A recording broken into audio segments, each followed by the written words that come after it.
आज अपने वीडियो में मैं आपको बताऊंगी जीव विज्ञान विषय के अंतर्गत वंशागति तथा विभिन्नता के सिद्धांत में एक संक्रिय संकरण या मोनोहाइब्रिड क्रॉस क्या है। जैसा कि मैंने अपने पिछले वीडियो में आपको बताया है कि मेंडल ने मटर के पौधों पर 8 वर्ष तक लगभग 10,000 प्रयोग किए थे और उन्होंने पादप में संकरण के नाम से अपना शोध पत्र प्रकाशित किया था। उन्हीं के अनुसार आज हम देखेंगे कि मोनोहाइब्रिड क्रॉस या एक संक्रिय संकरण क्या है। तो हम देखें मोनोहाइब्रिड क्रॉस क्या है। Monohybrid cross is a cross between two individuals differing in one character pair, या हम ऐसा समझ सकते हैं कि एक संक्रिय संकरण वह संकरण है जिसमें एक बार में केवल एक जोड़े विपरीत गुणों की वंशागतिकी का अध्ययन किया जाता है। जैसे कि मेंडल ने जब मटर के पौधे लिए थे तो उन्होंने मटर के पौधे में 7 जोड़ी विपरीत लक्षण देखे थे और उनमें से जब एक जोड़ी विपरीत लक्षण को लेकर अध्ययन किया तो वो मोनोहाइब्रिड क्रॉस कहलाएगा, और जब एक बार में 2 जोड़ी विपरीत लक्षण को लेकर अध्ययन करेंगे तो वो डाईहाइब्रिड क्रॉस कहलाएगा। एक बार में अगर 3 जोड़ी विपरीत लक्षण को लेकर करेंगे तो ट्राई हाइब्रिड क्रॉस कहलाएगा। जैसे मैंने पिछले वीडियो में बताया है, मेंडल ने मटर के लंबे पौधे और बौने पौधे के बीच क्रॉस कराया, लाल फूल वाले और सफ़ेद फूल वाले पौधों के बीच क्रॉस कराया। तो एक बार में जब लंबेपन और बौनेपन का गुण लिया तो ये मोनोहाइब्रिड क्रॉस कहलाएगा। इसी तरह से एक बार में लाल फूल और सफ़ेद फूल वाले पौधों के बीच क्रॉस कराया तो ये भी मोनोहाइब्रिड या एक संक्रिय संकरण कहलाएगा। अर्थात एक संक्रिय संकरण में एक बार में केवल एक जोड़ी विपरीत गुणों की वंशागतिकी का अध्ययन करना पड़ता है। अब अगर मटर में लंबे और बौने पौधे की वंशागतिकी का अध्ययन करना है तो यहाँ हम कुछ संकेत देख रहे हैं। अभी हम केवल संकेत की तरफ ध्यान दें। लंबे पौधे कौन से हो सकते हैं? लंबे पौधे अगर होंगे तो हम उनको या तो कैपिटल टी या एक कैपिटल और एक स्मॉल टी से दर्शा सकते हैं। शुद्ध लंबे होंगे तो कैपिटल टी और हाइब्रिड या संकर लंबे होंगे तो एक कैपिटल एक स्मॉल टी। और इसी तरह से बौने पौधे के लिए सबसे नीचे लिखा हुआ है, बौने पौधे के लिए स्मॉल टी संकेत का उपयोग किया जाता है। तो इस तरह से ये स्मॉल टी जो है ये बौने पौधे के लिए, और कैपिटल टी के 2 कैपिटल टी या एक कैपिटल टी और एक स्मॉल टी ये लंबे पौधे के लिए। तो इस तरह से इन संकेतों का उपयोग करते हुए हम मोनोहाइब्रिड क्रॉस को समझेंगे। अब इस डायग्राम में देखिए, इस डायग्राम में आपको क्या दिखाई दे रहा है? यहाँ पर 2 ऐसे पौधे लिए गए हैं, एक के पीले बीज हैं और एक के हरे बीज हैं। तो इन जो 2 पौधे हैं इनमें पीले बीज वाला शुद्ध पौधा है और उस शुद्ध पौधे में जो बीज बन रहे हैं, ये देखिए, ये पहला पौधा कैसा है? पीले बीज वाला, तो उसके लिए संकेत कैपिटल वाई ले लिया, और हरे बीज वाले के लिए स्मॉल वाई। इसका मतलब है कि कैपिटल वाई वाला जो है वो प्रभावी गुण है और स्मॉल वाई वाला अप्रभावी गुण। तो इनके जो युग्मक बनेंगे तो कैपिटल वाई वाले में दोनों युग्मक कैपिटल वाई वाले बन रहे हैं और अप्रभावी स्मॉल वाई वाले में दोनों युग्मक अप्रभावी या स्मॉल वाई वाले बन रहे हैं। इनकी जो F1 जनरेशन है, दिया हुआ है F1 जनरेशन, तो उसके आगे लिखा है हाइब्रिड येलो सीड। अर्थात जब भी एक जोड़ी विपरीत गुणों को लेकर क्रॉस कराया जाता है तो F1 पीढ़ी में हमेशा हाइब्रिड पौधे बनते हैं और किसी एक पौधे का ही गुण आता है, और जिसका गुण आता है वो प्रभावी गुण कहलाता है। तो ये मोनोहाइब्रिड क्रॉस में हमने F1 जनरेशन देखी। F1 जनरेशन में पूरे पौधे कैसे बन रहे थे? पीले बीज पत्र वाले बन रहे थे और वो हाइब्रिड येलो सीड वाले थे। अब इसी तरह से इसकी जब F2 जनरेशन देखते हैं तो यहाँ F2 जनरेशन में देखिए, जब ये जो पीले बीज वाले पौधों में संकरण होता है तो उस संकरण में हम देख रहे हैं कि F2 पीढ़ी में जो गैमेट बनते हैं वो दो तरह के बनते हैं। कौन से दो तरह के गैमेट हैं? या तो कैपिटल Y वाला गैमेट या स्मॉल y वाला। और जब इनमें स्वपरागण होता है तो जो F2 जनरेशन बनती है, सबसे नीचे की लाइन देखेंगे, जो F2 जनरेशन बनती है इसमें येलो कलर पे कैपिटल YY वाले पौधे 25% बनेंगे। ऑरेंज कलर से जहाँ लिखा है capital Y small y, capital Y small y वाले 50%, यानी ये हाइब्रिड पीले बीज वाले बनेंगे। बीज का रंग तो पीला होगा लेकिन इनकी जीन की संरचना कैसी होगी? एक कैपिटल एक स्मॉल वाली होगी। और ऐसे ही ये जो तीसरा हरे रंग से लिखा है तो ये स्मॉल YY वाले कितने बनेंगे? ये 25%। तो जब हम मोनो हाइब्रिड क्रॉस पढ़ते हैं तो मोनो हाइब्रिड क्रॉस में हमको दो एक ही किसी गुण के दो विपरीत लक्षण वाले पौधे लेने होते हैं। हम इसको इस डायग्राम में भी देख सकते हैं। इसमें मेंडल ने मटर में पर्पल फ्लावर और वाइट फ्लावर वाले पौधे को लिया है। पर्पल फ्लावर वाले पौधे और वाइट फ्लावर वाले पौधे में जब क्रॉस कराया तो F1 जनरेशन में सारे पौधे कैसे बने? पर्पल फ्लावर वाले बने। लेकिन उनकी जीन की संरचना कैसी होगी? जो पर्पल फ्लावर था उसके पास कैपिटल PP थे और वाइट फ्लावर वाले के पास स्मॉल PP कारक या जीन थे। तो F1 जनरेशन में देखिए हर फ्लावर के नीचे लिखा हुआ है एक कैपिटल P और एक स्मॉल p, यानी F1 जनरेशन में हमेशा प्रभावी के गुण आते हैं और वो जो उसके जीन की संरचना होती है वो जीन दोनों पौधों से आते हैं, पहले पेरेंट से भी और दूसरे पेरेंट से भी। तो इस तरह से मोनो हाइब्रिड क्रॉस के बारे में हमने आपको क्या बताया कि मोनो हाइब्रिड क्रॉस वह संकरण है या वह क्रॉस है जिसमें हम देखते हैं कि एक बार में केवल एक ही जोड़ी विपरीत लक्षणों की वंशागतिकी का अध्ययन किया जाता है। तो यहाँ हम देखें इस तरह से कि एक संक्रिय संकरण या मोनो हाइब्रिड क्रॉस। तो मोनो हाइब्रिड क्रॉस क्या है? यहाँ से आप नोट्स बना सकते हैं। एक संक्रिय संकरण वह संकरण है जिसमें एक बार में केवल एक ही जोड़े विपरीत गुणों की वंशागतिकी का अध्ययन किया जाता है। अब एक ही जोड़े विपरीत गुण, तो हमने आपको शुरू में अब भी बताया है कि मटर के पौधे पे जब मेंडल अपने प्रयोग कर रहे थे तो मेंडल ने देखा था कि मटर में 7 जोड़ी विपरीत लक्षण होते हैं। तो हम उन 7 जोड़ी विपरीत लक्षणों को भी देख लेते हैं। कौन कौन से हैं वो 7 जोड़ी विपरीत लक्षण? ये देखिए, ये लक्षण प्रभावी गुण और अप्रभावी गुण। पहला है बीज की आकृति। तो गोल बीज वाले पौधे हो सकते हैं या झुर्रीदार बीज वाले पौधे हो सकते हैं। बीज पत्र का रंग, तो बीज पत्र का जो रंग है वो पीला भी हो सकता है और हरा भी हो सकता है। इसी तरह पुष्प का रंग, पुष्प का रंग लाल भी हो सकता है और सफ़ेद भी हो सकता है। चौथा प्रकार है फली की आकृति। फली की आकृति चिकनी भी हो सकती है और संकीर्ण भी हो सकती है। फिर अगला है फलों का रंग। फलों का रंग किसी पौधे में हरा हो सकता है और किसी में पीला हो सकता है। पुष्प की स्थिति, मटर के पौधे में कुछ पौधों में पुष्प कक्षस्थ यानी पत्ती के कक्ष में लग सकते हैं और कुछ पौधों में अग्रस्थ यानी पौधे के अग्र सिरे पर लग सकते हैं। ऐसे ही मटर के पौधे का 7वां लक्षण पौधों की लंबाई, यानी लंबा पौधा भी हो सकता है और नाटा पौधा भी हो सकता है। तो इस तरह से अब हमें इन्हीं 7 लक्षणों को लेते हुए ये समझना है कि एक संक्रिय संकरण या मोनो हाइब्रिड क्रॉस क्या है। तो आइए हम देखते हैं एक संक्रिय संकरण। जैसा कि अब भी मैंने आपको परिभाषा में बताया है कि मेंडल ने 8 वर्षों तक 10,000 प्रयोग किए थे और उन्होंने उनके सारे रिजल्ट को बहुत अच्छे से स्टैटिस्टिक का उपयोग करते हुए संभाल कर रखा था। और उन्होंने एक बार में पौधे के एक जोड़ी विपरीत लक्षण को लेकर अगर अध्ययन किया तो उसको एक संकरीय संकरण कहते हैं, और अगर दो जोड़ी लक्षण को लेकर किया तो द्विसंकरीय संकरण, तीन जोड़ी लक्षण एक साथ ले लिए तो त्रिसंकरीय संकरण।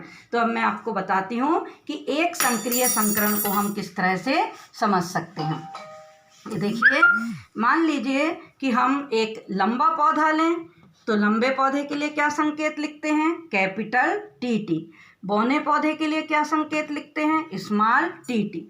अब एक संकरीय संकरण माने एक जोड़ी विपरीत लक्षण को लेकर क्रॉस कराना, तो ये हो गया लंबा पौधा और ये हो गया बौना या डॉर्फ पौधा। तो जब लंबा पौधा मान लीजिए ये P1 है और बौना पौधा ये P2, इन दोनों पौधों के बीच जब क्रॉस कराएंगे तो सबसे पहले क्या होता है, युग्मक निर्माण होता है। इस पौधे के पास जितने भी युग्मक बनेंगे वो कैपिटल T वाले बनेंगे, और इस पौधे के पास जितने भी युग्मक बनेंगे वो स्मॉल t वाले बनेंगे। तो जब इन युग्मकों का संयोग होगा, यहाँ हम लिख दें युग्मक, तो जब इन युग्मकों का संयोग होगा तो क्या बन जाएगी, F1 जनरेशन या पहली पीढ़ी। इस पहली पीढ़ी में जो पौधे बनेंगे वो कैपिटल T स्मॉल t वाले होंगे। तो हम यहाँ पर लिखेंगे संकर लंबे। ऐसा क्यों लिखा हमने, हाइब्रिड टाल या संकर लंबे क्यों लिखा, क्योंकि ये पौधे देखने में तो लंबे हैं परंतु इनके जीन की संरचना कैसी है, एक कारक लंबेपन का है और एक कारक बौनेपन का है। तो ये शुद्ध लंबे नहीं है, शुद्ध लंबे हम इनको कहेंगे जिनके दोनों कारक एक से हों, ये शुद्ध लंबे और ये शुद्ध बौने। स्मॉल टी अगर दोनों कारक हैं तो शुद्ध बौने, और अगर दोनों कारक कैपिटल T वाले हैं तो शुद्ध लंबे। और जब इन दोनों के संयोग से F1 जनरेशन या F1 पीढ़ी बनती है तो एक कैपिटल T एक स्मॉल t, तो इसको हम संकर लंबे या हाइब्रिड टाल कहते हैं। अब अगर इनमें स्वपरागण होने दिया जाएगा तो इनकी F2 पीढ़ी बन जाएगी। क्या होगा इनमें, स्वपरागण। तो यहाँ हम लिख दें स्वपरागण। तो जब इनमें स्वपरागण होता है, सेल्फ पॉलिनेशन होता है, तो F2 जनरेशन बनती है। और उस F2 जनरेशन में कैसे पौधे बनेंगे, पहले वाले पौधे कैपिटल टी वाले, दूसरे कैपिटल T स्मॉल t वाले, कैपिटल T स्मॉल t वाले, स्मॉल t वाले। ये जो चार प्रकार हैं ये ऐसे क्यों बने, इसको अभी मैं डायग्राम बनाकर आपको बता दूंगी। परंतु यहाँ अभी हम देख लें 25% पौधे, जो 25% पौधे हैं वो कैसे बन रहे हैं, शुद्ध लंबे। फिर ये 25 और 25 मिला के कितना हो गया, ये 50% पौधे कैसे बन रहे हैं, हाइब्रिड टाल। और ये 25% पौधे कैसे बन रहे हैं, शुद्ध बौने। एक बार फिर से देख लें, 25% पौधे शुद्ध लंबे, 50% बौने, 50% पौधे संकर लंबे और 25% पौधे शुद्ध बौने। तो मेंडल ने जब अपने 8 वर्षों तक 10,000 प्रयोग किए थे तो उन सभी प्रयोगों में, और उनने ये जितने भी ये 7 विपर्यायी लक्षण मटर के पौधों में पाए जाते हैं, इनको अलग अलग लेकर के बार बार प्रयोग किए और उनके हर प्रयोग का रिजल्ट यही आया जो मैंने यहाँ पर बताया था। और इसी को उन्होंने एक संक्रिय संकरण कहा। उन्होंने देखा कि जब एक संक्रिय संकरण यानी एक जोड़ी विपरीत लक्षण को लेकर क्रॉस कराया जाता है, तो जब दो शुद्ध अलग अलग गुण वाले पौधे लिए जाते हैं तो F1 पीढ़ी में केवल प्रभावी पौधे के लक्षण आते हैं। जैसे कि यहाँ शुद्ध लंबा और शुद्ध बौना पौधा लिया गया तो F1 पीढ़ी हमेशा कैसी बनी थी, संकर लंबे, यानी पौधे देखने में लंबे थे पर जीन की संरचना कैसी थी, दोनों से एक एक युग्मक आया था। साथ ही साथ उन्होंने ये भी देखा कि मोनोहाइब्रिड क्रॉस की जब F2 जनरेशन देखी जाती है तो 25% तो शुद्ध पहले पेरेंट जैसे बनते हैं 25% जो हैं वो दूसरे पेरेंट के जैसे बनते हैं और 50% पौधे ऐसे बनते हैं जिनके पास दोनों पेरेंट का एक एक युग्मक होता है या वो संकर या हाइब्रिड होते हैं। तो इसी को हम एक और उदाहरण से समझ लेते हैं और ये F2 पीढ़ी ऐसी कैसे आ गई थी वो भी मैं अभी आपको बता देती हूँ। तो अब हम मोनोहाइब्रिड क्रॉस का जो दूसरा उदाहरण है वो फूल के रंग को लेकर समझ लेते हैं। तो मान लीजिए यहाँ पर रेड फ्लावर और वाइट फ्लावर, तो यहाँ हम लिख दें लाल फूल वाला पौधा और सफ़ेद फूल वाला पौधा। तो ये दो अलग अलग पौधे ले लिए। ये पहला P1 माने ये पहला पेरेंट हो गया और ये P2 यानी दूसरा पेरेंट हो गया। जब इनमें युग्मकों का निर्माण होगा तो आप जानते हैं नियम क्या है, इन दोनों आर में से जितने भी युग्मक बनेंगे सब कैपिटल आर वाले होंगे और इनके जितने भी युग्मक यानी परागकण या अंडाणु बनेंगे वो सब स्मॉल आर वाले होंगे। अब इनका जब संयोग होगा, यहाँ हमने लिखा था युग्मक या गैमेट, और इनका संयोग होगा तो क्या बनेगी F1 जनरेशन या F1 पीढ़ी। और वो F1 पीढ़ी के सारे पौधे कैसे होंगे, उसके पास एक कैपिटल एक स्मॉल आर होगा, लेकिन एक संक्रिय संकरण के सारे रिजल्ट में क्या आया था, दोनों में से किसी एक पौधे के गुण आते हैं और जिसके गुण आते हैं वो प्रभावी लक्षण कहलाते हैं। तो यहाँ सारे जो हैं पौधे वो लाल फूल वाले बने, अर्थात प्रभावी लक्षण क्या है, लाल रंग, फूल का लाल रंग प्रभावी लक्षण है। अब ये पहली पीढ़ी बन गई। अब पहली पीढ़ी से दूसरी पीढ़ी कैसे बनती है, तो इसको हमने अभी डायरेक्ट बना दिया था, लेकिन कैसे बनाया उसको हम ऐसे समझ सकते हैं, यहाँ चेकर बोर्ड के माध्यम से। जब इसके स्वपरागण होगा, F2 पीढ़ी के लिए क्या होगा, स्वपरागण। कौन सी क्रिया होगी F2 पीढ़ी के लिए, स्वपरागण की क्रिया। तो स्वपरागण की क्रिया होगी तो यहाँ पर दो प्रकार के युग्मक बनेंगे। कौन से दो प्रकार के, नर युग्मक और मादा युग्मक। तो नर युग्मक इसके कौन से प्रकार के बनेंगे, दो प्रकार के इसके पास जीन हैं, इसलिए या तो परागकण कैपिटल आर वाले बनेंगे या परागकण स्मॉल आर वाले बनेंगे। इसी तरह से जो अंडाणु हैं वो चूंकि दो प्रकार के जीन हैं इसलिए अंडाणु भी या तो कैपिटल आर वाले बनेंगे या स्मॉल आर वाले। और इनके संयोग से जो F2 पीढ़ी बनेगी तो वो हम यहाँ पे बना भी लेंगे और चेकर बोर्ड में भी बना लेंगे। तो यहाँ F2 पीढ़ी जो है वो किस तरह की बनेगी हम देख लेंगे। पहले चेकर बोर्ड में देखते हैं और फिर इधर बना देंगे। आर आर का संयोग होगा तो कैपिटल आर आर, इस आर और इस आर का संयोग होगा तो एक कैपिटल एक स्मॉल, इस आर और इसका संयोग होगा तो एक कैपिटल एक स्मॉल आर वाला, और इस स्मॉल आर का संयोग होगा तो इस तरह से। तो ये जो हमने चेकर बोर्ड से रिजल्ट निकाला है इसमें भी हमको पता चल रहा है ये 25% पौधे कैसे हैं, शुद्ध लाल फूल वाले, ये वाले और ये वाले। 50% पौधे कैसे हैं, संकर लाल, फूल तो लाल ही हैं लेकिन उनको हम संकर लाल क्यों कह रहे हैं, क्योंकि उनका एक कारक कैपिटल वाला है और एक स्मॉल, एक कारक प्रभावी है और एक अप्रभावी। और जो चौथा प्रकार बना था वो सारे के सारे सफ़ेद फूल वाले, अर्थात F1 पीढ़ी में तो पूरे लाल बने थे, परंतु F2 पीढ़ी में क्या हो गया, कैपिटल आर आर ये पहला वाला 25%, कैपिटल आर स्मॉल आर, तो ये 25 और 25 मिला के 50%, और ये स्मॉल आर आर ये भी 25%। तो यहाँ हम लिख दें 25% शुद्ध लाल फूल वाले, 50% ये भी लाल फूल वाले मगर हाइब्रिड रेड, और ये सफ़ेद फूल वाले 25%। तो इस तरह से हमने क्या देखा कि मेंडल ने जो अपने नियम बताए थे, मेंडल ने जब मोनोहाइब्रिड क्रॉस किया और उन्होंने मटर के 7 जोड़ी युग्म विकल्पी में परीक्षण किया तो उनको हर बार एक ही रिजल्ट मिला। वो रिजल्ट क्या था, जब किसी एक ही पौधे की दो अलग अलग गुणों वाली प्रजाति को लेकर क्रॉस कराया जाता है तो F1 पीढ़ी में तो प्रभावी लक्षण वाले पौधे बनते हैं और F2 पीढ़ी में दोनों प्रकार के पौधे और कुछ नए लक्षण वाले पौधे बन जाते हैं।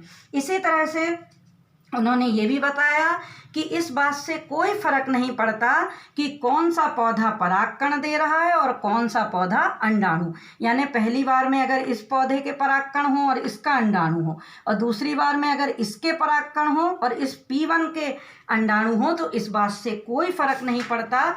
हर बार जो F1 पीढ़ी होगी वो प्रभावी लक्षण वाली ही होगी। और जब हम इनका रिजल्ट देखते हैं तो F1 पीढ़ी का पूरा रिजल्ट 100% पौधे F1 पीढ़ी में कैसे बने थे? प्रभावी लक्षण वाले।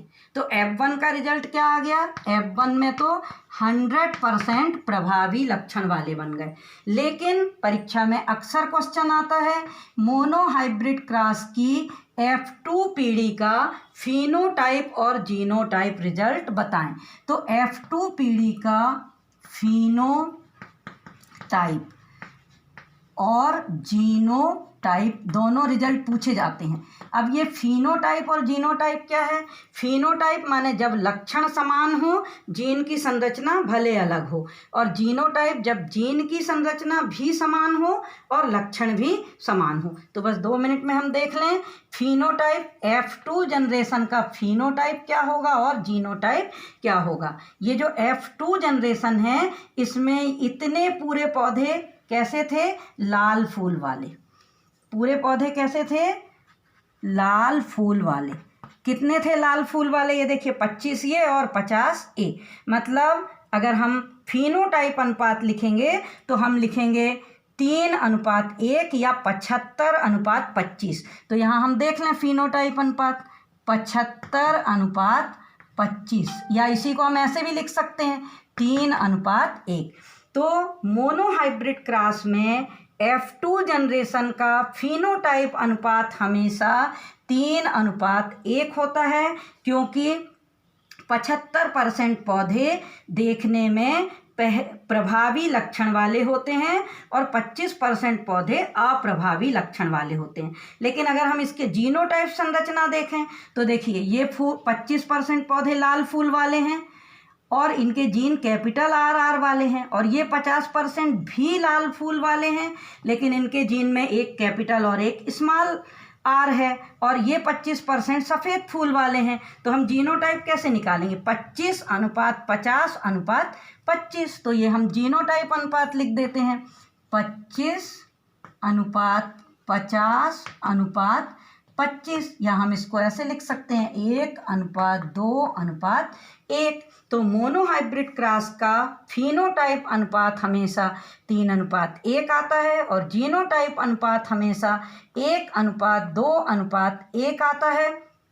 अर्थात और फिनोटाइप माने जब देखने में लक्षण समान हो भले ही जीन की रचना कुछ भी हो, और जीनोटाइप माने जब जीव के लक्षण भी समान हो और जीन की संरचना भी समान हो। तो इस तरह से यहाँ पे हमने ये जो रिजल्ट देखा था F2 जनरेशन का, तो F2 जनरेशन में जीनोटाइप अनुपात में 25% ये कैपिटल R वाले थे, 50% कैपिटल और स्मॉल R वाले और 25% स्मॉल, इसलिए हमने यहाँ पर लिख दिया 1:2:1।